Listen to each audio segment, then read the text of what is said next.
সাধু বৈষ্ণব কৃষ্ণদাস রবিদাস শ্রীচৈতন্য দাস রাজ ভক্তদেরকে স্বীকার করতে সর্বপ্রথমে জানাই ক্ষুদ্র সম্প্রদায় দূর থেকে সঙ্গে বললাম আমরা দূর থেকে আমাদের প্রণাম গ্রহণ করি।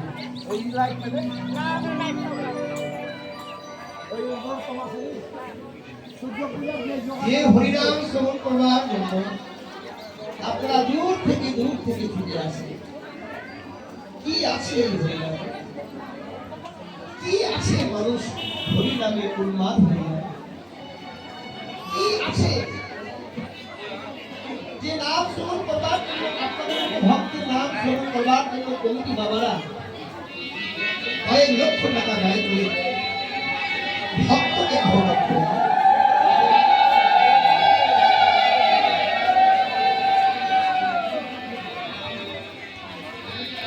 কি আছে এই নামে? ভাগবতে বললেন রসগোল্লার যেদিকে চাটবেন সেদিকে তার মিষ্টতা আছে। রসগোল্লার কোনো পিছন নাই, যেদিকে চাটবেন সেদিকে তার মিষ্টি। ঠিক হরিনাম যেদিক থেকে আপনারা গ্রহণ করবেন সেদিকে তার সুধা থেকে আরো সুধা। নাম হলো অমৃত, নাম অমৃত। এই নাম শ্রবণ করলে পরমাত্মা অমৃত হয়ে থাকে। খাঁচার মধ্যে পাখি থাকে, ওই পাখিকে খাদ্য দিলে পাবে পাখিটা প্রাণ রক্ষা হয়। কিন্তু পাখি যদি খাদ্য না দেওয়া হয় ও ছটফট করতে করতে ক্লান্ত হতে হতে একদিন খাঁচার মধ্যে মৃত্যুবরণ করে। ঠিক তেমনি দেহটা হলো খাঁচা, এর মধ্যে একটা পাখি আছে, পাখিটার নাম হলো পরমাত্মা। দেহটা বাঁচাবার জন্য আমরা বিভিন্ন খাদ্য খাই, কিন্তু ওই ভিতরে যে পরমাত্মা পাখি তার কি খাদ্য? আপনার দেহ বাঁচাবার জন্য মাছ খান, ভাত খান, বিভিন্ন খাবার খান, বিভিন্ন জিনিস অখাদ্য কুখাদ্য যা কিছু আছে সব খেয়ে দেহটা বাঁচাবার জন্য। কিন্তু ভিতরে যে মানুষটা আমাদেরকে বাঁচিয়ে রেখেছে সেটি ভাগ্যাস খায়।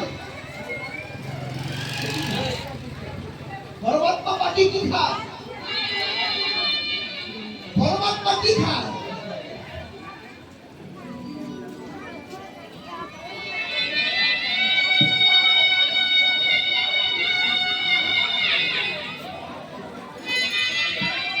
কেন আমরা অকালে মৃত্যু হচ্ছে? কেন আমাদের 50 বছর পার হয়ে না আমরা মৃত্যুবরণ করছি? কেন?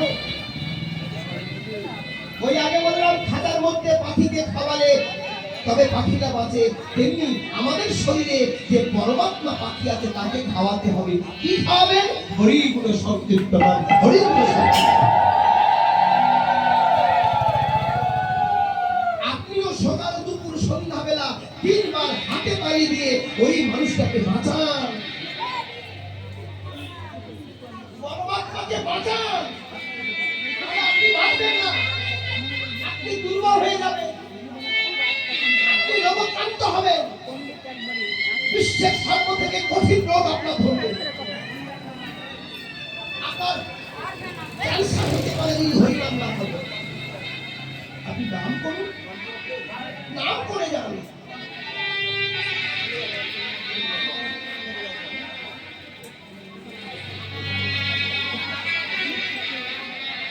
হরিনামে আপনার কঠিন দুরারোগ্য ব্যাধি মুক্তি হয়ে যাবে।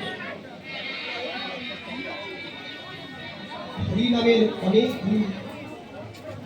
মায়েরা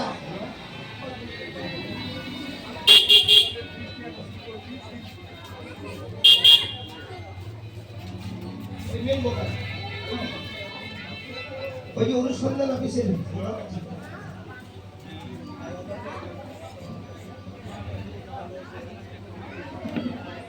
বাবা, অনুসন্ধান অফিসের মোকালটা ঠিক করো।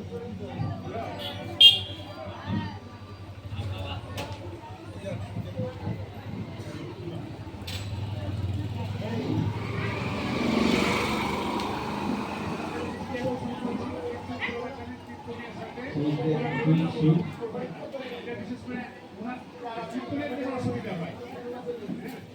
কৃষ্ণ। নমস্কার সবাইকে। হরি বল, হরে কৃষ্ণ।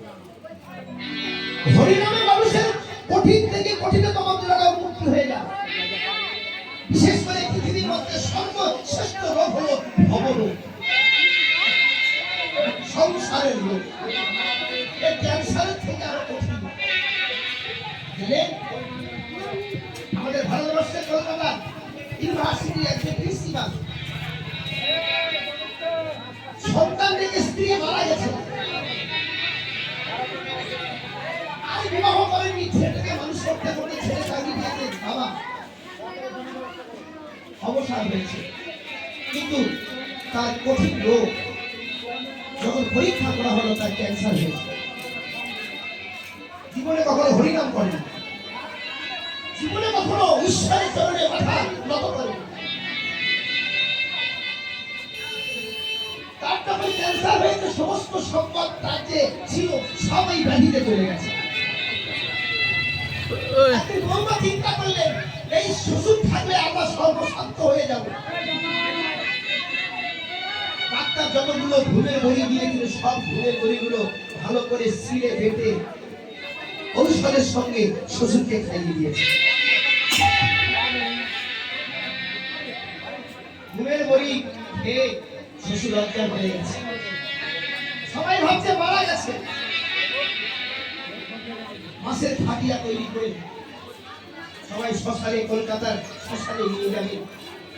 কিন্তু ছেলেটা বলছে, না না, আমার আমার 7 জন্মের মানুষ নবদ্বীপে থাকে, ওই শ্মশানে দাহ হয়েছে, নবদ্বীপের শ্মশানে। আমার বাবার শেষকৃত্য নবদ্বীপের শ্মশানে হবে। কলকাতা থেকে শ্মশানে 250 কিলো দূর তাকে নিয়ে আসা হলো, চিতায় তুলে দেওয়া হলো। কিন্তু এই আগুন দিতে গেছে, বাবা চিতার উপরে বসে উঠেছে।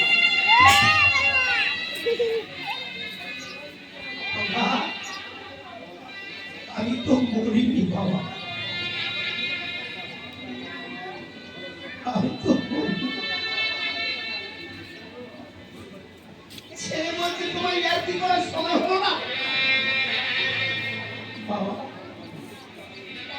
কালকের বৌমা আমার কি ওষুধ দিল, আমি যে অজ্ঞান হয়ে দিয়েছিলাম। তুমি না শিক্ষক, নিজের দোষটা নিজে নিতে পারছো না, বৌমাকে দিচ্ছ।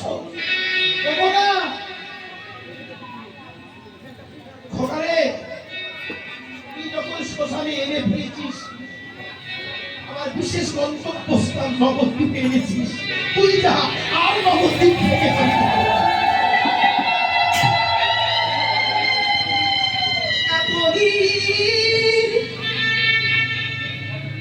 শুধু সংসারের দিয়েছি, জীবনে আমি কি পেয়েছি? কিন্তু যার চরণে কোনদিন কিছু দিতে পারলাম না, আমি তার কোলে এসে গেছি। ও বাবু,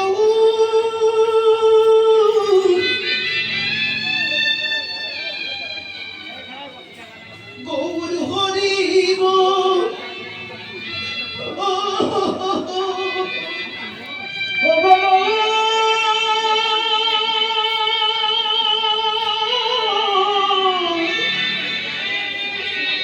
গৌর হরিব। আজ থেকে আমি এই শ্মশানে থাকা দেব। যারা শ্মশান যাত্রী বলো হরি বল বলে আসবে, আমি সবাইকে চরণে ধুলা,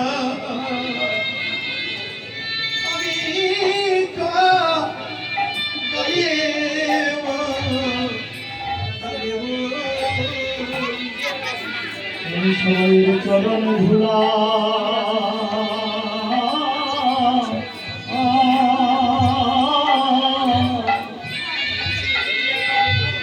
চরণ ধুলায় আমি গায়ে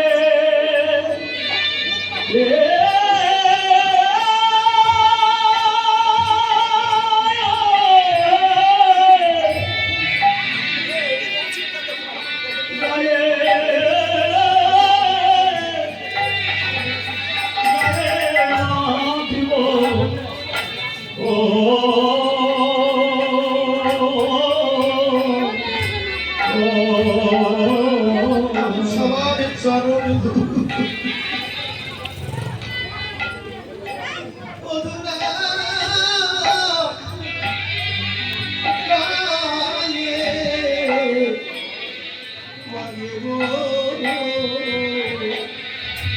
সবার চরণ ধুলা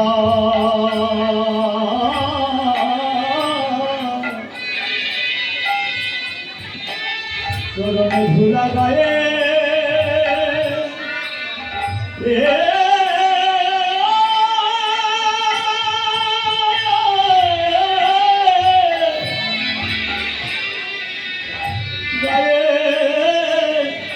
গায়ে মাখিব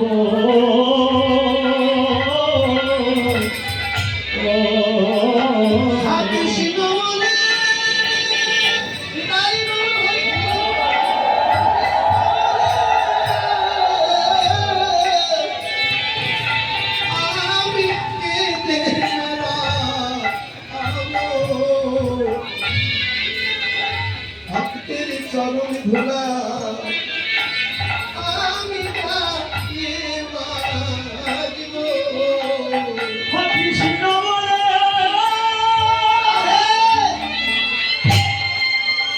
ভক্তের চরণ ধরি, ভক্তের নাম, ভগবানের কীর্তন। গে সে লোকটা এখনো 117 বছর বয়স হয়ে গেছে, অবস্থিত শ্মশানে আহত পড়ে আছে। তার কোনো ভয় নেই। নবদ্বীপের শ্মশানে বট আশ্রম গাছের তলায় থাকে, ইয়া বড় বড় দাড়ি, চুলগুলো বড় সাদা হয়ে গেছে। যদি কোনোদিন জানে, যদি বেঁচে থাকে এখনো দেখবেন যে এখন আছে।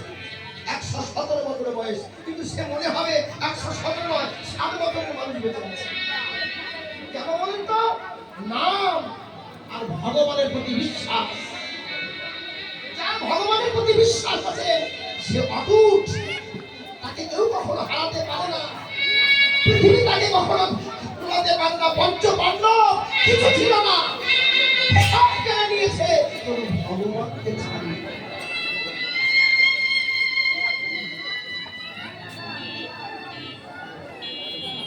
হস্তিনার তারা রাজা, তারা রাজার ছেলে, তাদের মারার জন্য দুর্যোধন কত না কৌশল করেছে, শকুনি কত কি করেছে, বিষ খাইয়েছে, চতুর্দিকে পুড়িয়েছে। তাদের মৃত্যু হয়নি, কেন জানেন? কারণ তাদের দেহটা যে গোবিন্দ চরণে সমর্পণ।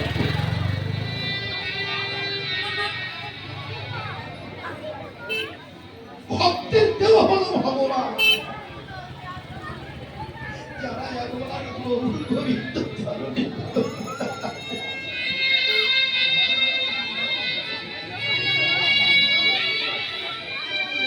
গোবিন্দ চরণে দেহটা দিতে পেরেছে, আমার গোবিন্দ তার দেহটা রক্ষা করার জন্য বসে।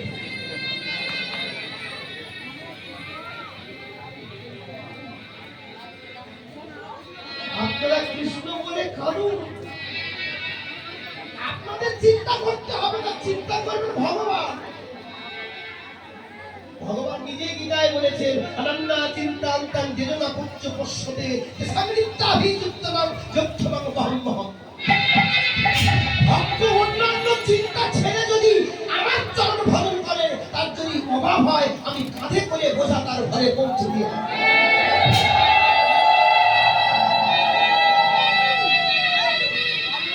আজকে যে শিবা সঙ্গনে কীর্তন হচ্ছে, শিবাসের কি ছিল? বাংলাদেশের ছেলে তো নবদ্বীপের যে ঘরটায় বাস করতেন, ওইটুকুই ঘর ছিল। 1 শতক জমি ছিল না, চাষ জমি, কিন্তু প্রত্যেক দিন হাজার হাজার ভক্ত সেবা দিত। কি করে? 4 ভাই ব্রাহ্মণ পূজা করতেন না। মহাপ্রভু বলেছিলেন, শিবাস তোমরা ব্রাহ্মণ হয়ে লোকে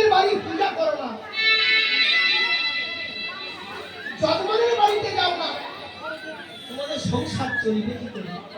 শ্রীবাসের কথা শুনে প্রভু তোমার নাম গাইতে গাইতে যদি অভাব হয় তবু তোমার নাম থাকবে না। আর হাতে 3 বার হরিনাম করে তালি দেব যদি ভক্ত সেবার জন্য আয়োজন না হয়। চার ভাই বউ ছেড়ে নিয়ে গোলায় কলসি দিয়ে গঙ্গার জলে ডুবে দেব। এই কৃষ্ণ কারণ মহাপ্রভুর সামনে ভক্তের প্রতীক্ষা। এই কৃষ্ণ সবে একটা তাল দিলেন, আবার দিচ্ছেন এই কৃষ্ণ, দুটো তাল। কৃষ্ণ বলে হাত তুলেছে, একজন ধুতি পাঞ্জাবি পরা লোক এসে বলছে আপনাদের দলের মধ্যে শ্রীবাসকে দেখতে কত সুন্দর, আপনাদের দলে শ্রীবাসকে। শ্রীবাস গলা বাবুকে তৃতীয় মাসে বলছে আমি হাত মারা হলো না, আপনি আমার সঙ্গে একটু বাইরে আসবেন। বাইরে গিয়ে দেখছে 10খানা গরুর গাড়ি। এখন যেমন ট্রাক আর তখন ছিল গরুর গাড়ি। 5টি গরুর গাড়ি চাউল ভর্তি, 3টে গরুর গাড়ি মুদির বাজার, আর 2টো গরুর গাড়িতে সবজি। শ্রীরাম বলছে এগুলো কার? সে বলছে এগুলো আপনার। কে পাঠালো এটা জানার প্রয়োজন নেই, আপনি শুধু ভক্ত সেবা করে যান, আমি আপনার